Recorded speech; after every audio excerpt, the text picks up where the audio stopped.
পানি কমতে শুরু করেছে ব্রাহ্মণবাড়িয়াতে। বন্যা পরিস্থিতির সর্বশেষ খবর জানাতে সরাসরি যুক্ত হচ্ছেন সহকর্মী মেহেদিনুর পরশ। পরশ, জেলার আশ্রয় কেন্দ্রগুলোতে কি পরিমাণ মানুষ রয়েছে, বাড়ি ফেরা শুরু করেছে কিনা, কি বলছেন বানভাসীরা?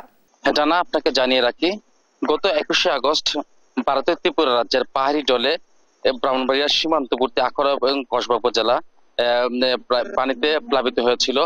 এর 3 থেকে 4 দিন পরে কিন্তু পানি কমতে থাকে। এখন পানি গিয়ে বাসাবাড়ি এবং বিভিন্ন বিস্তীর্ণ জমি থেকে পানি সরে গিয়েছে। পানি সরে যাওয়ার পরে যে আশ্রয় কেন্দ্রে যেসব মানুষ ছিল তারা ইতিমধ্যে কিন্তু বাড়ি ফিরতে শুরু করেছে। বাড়ি ফিরতে শুরু করলেও তারা কিন্তু অনেকটাই দুর্ভোগে আছেন, কারণ বাড়িতে যেসব জিনিসপত্র আসবাবপত্র ছিল সবকিছুই কিন্তু বন্যার জলে তাদের নষ্ট হয়ে গেছে। তারা বলছেন এই ক্ষয়ক্ষতি কাটিয়ে উঠতে তাদের আরো বেশ কয়েকদিনের সময় লাগতে পারে। তো বন্যার এই সার্বিক চিত্রে কিন্তু এই 2 উপজেলার মানুষ কিন্তু গত 20 বছরে এই চিত্র দেখেনি।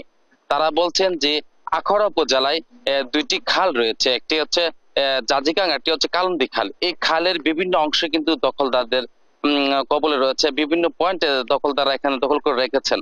ফলে যে ভারতের ত্রিপুরা রাজ্য থেকে যে পানি নামে পাহাড়ি ঢলের পানি আসে, এই পানি আসাতে কিন্তু বিভিন্ন স্থানে জলাবদ্ধতা তৈরি হয়ে কিন্তু দীর্ঘ সময় স্থায়ী হয়ে থাকে। তারা বলছেন এই যে খালগুলোর দুপাশে যে যারা দখল করে আছে তাদেরকে দ্রুত যেন তাদেরকে উচ্ছেদ করার দাবি জানিয়েছেন প্রশাসনের কাছে স্থানীয় লোকজন।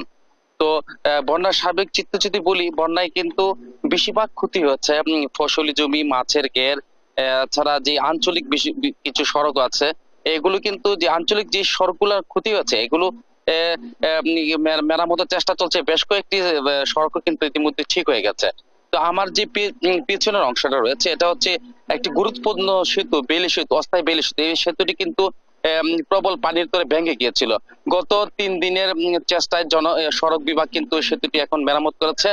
আজ থেকে এই সেতু দিয়ে যানবাহন কিন্তু চলাচল শুরু করেছে। ফলে সাধারণ মানুষের যে একটা দুর্ভোগ চলাচল এটা কিন্তু অনেকটাই কমে গেছে। এছাড়া এই এই সেতুর বিপরীত পাশে স্থলবন্দর এবং ইমিগ্রেশন চেকপোস্ট রয়েছে। এই স্থলবন্দরের কার্যক্রম ইতিমধ্যে কিন্তু চালু হবেন বলে জানিয়েছেন এখানকার যে কর্মকর্তারা।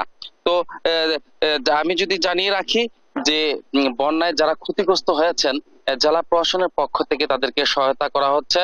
এছাড়া স্থানীয় লোকজন এবং বিভিন্ন সামাজিক সংগঠনও কিন্তু তাদেরকে সহায়তা করছেন। বন্যার সার্বিক বিষয় নিয়ে ছিল আমার কাছে সর্বশেষ ডানা। পরশ, ধন্যবাদ আপনাকে। ব্রাহ্মণবাড়িয়া থেকে সেখানকার বন্যা পরিস্থিতির খবর জানাচ্ছিলেন আমাদের সহকর্মী।